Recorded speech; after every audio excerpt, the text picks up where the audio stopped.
everyone. I am Wai Than. I'm a lecturer from Sagain University of Education. The topic I want to present today is prevalence of nomophobia among undergraduate students from Sagain University of Education. Today's presentation is divided into the first part like this. Firstly, I would like to give you a short introduction to my studies. Nowadays, advancements of technologies like mobile smartphones, computers, and internet are rapidly growing. Especially smartphones, a greater invention in the modern world, has signaled the start of mobile age. A study conducted by YouGov indicates that 53% of mobile users feel anxious when they are unable to use their phones, and over half of users never shut their phones off, and eventually they come to suffer from intense and irrational fear of being out of mobile phone contact. This is termed as nomophobia, an abbreviation of no mobile phone phobia. These are common behaviors of nomophobia you can see everywhere. People behave those behaviors. According to relational attachment theories, people establish an emotion-laden and target-specific emotional bond with other people or specific objects like mobile device. When a person establishes this emotional bond, they have developed four attachment-related behaviors. Among them, separation distress. What is separation distress? When people are when people encounter uh, or threatened with separation from their attached objects, this separation creates distress. Uh, Vincent and Kelly's 2005 said that smartphone owners consider their device to be an extension of themselves. Like this, January and Korea 2050 define nomophobia as feelings of discomfort or anxiety experienced by individuals when they are unable to use their mobile phones or evidence they provide.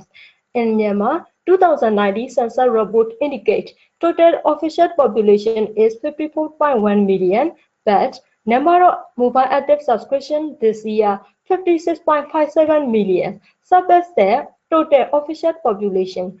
Therefore, indicating Myanmar young people are almost accessible to mobile device, and many studies worldwide indicate young people have the higher risk of nomophobia than general population, especially university students. Therefore, this study aims to investigate the prevalence of nomophobia among undergraduate students from Sagaing University in this slide. Now, let me move to the methodology section. This study mainly focused on cross-sectional survey design, and a sample of 1,000 students were selected for all classes in SUOE by stratified random sampling techniques. Nomophobia questionnaire and MPQ, developed by Shan and Korea 2050, was firstly adapted to Myanmar version, then validated and used to measure nomophobia of undergraduate students. Then let me move on to the findings and conclusion session. As I indicated earlier, my first objective is to investigate the levels of nomophobia of undergraduate students. The table and the figure shows that most of undergraduate students from SUOE suffer from moderate and severe level of nomophobia.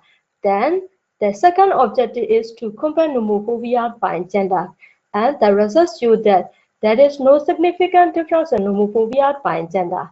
The third objective is to compare nomophobia of undergraduate students by smartphone usage behaviors. Firstly, I compare nomophobia of undergraduate students by duration of daily smartphone checking time. The results show that excessive smartphone users have a higher risk of nomophobia than other users. And then the second finding is students who use Facebook applications the most are likely to have higher levels of nomophobia. My last finding is that students who use social media below 2 hours then have the lower risk of nomophobia than other asexual social media users.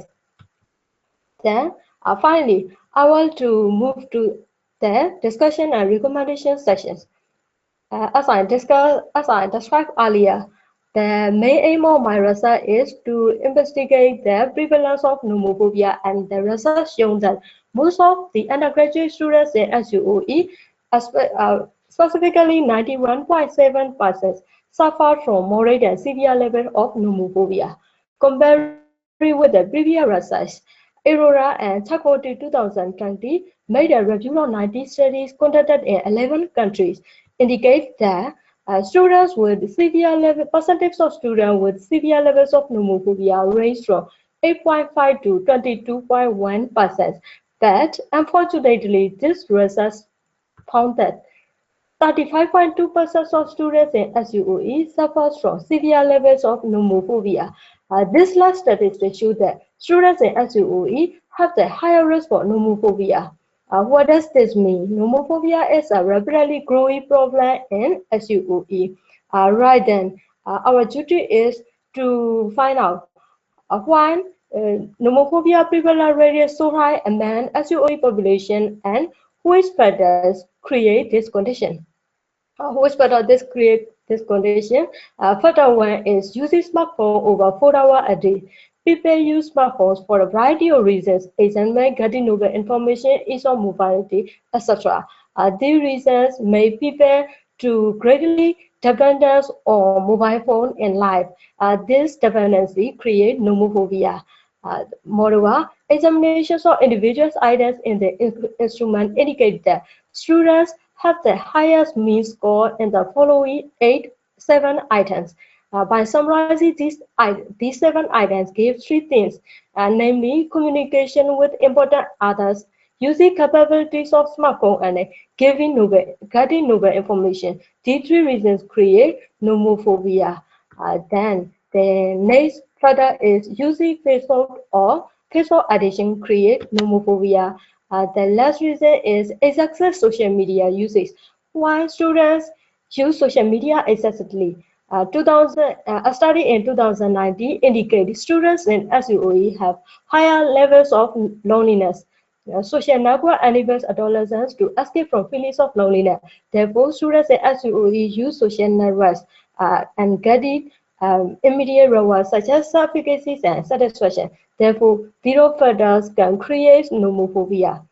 Therefore, by summarizing my discussion, the reasons why most of undergraduate students in SUOE suffer from nomophobia may be because of the 8 reasons.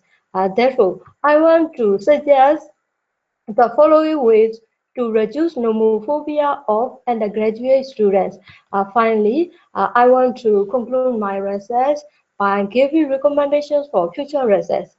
Further research should study or explore risk or protected factors for nomophobia and possible negative consequences of nomophobia among SUOE population. And it is also important to research on how to implement intervention programs for nomophobia. And lastly and importantly, university administrators, teachers and researchers should studies on how to control nomophobic behaviors in online learning programs, especially after this pandemic period. That's all my presentation. Thank you.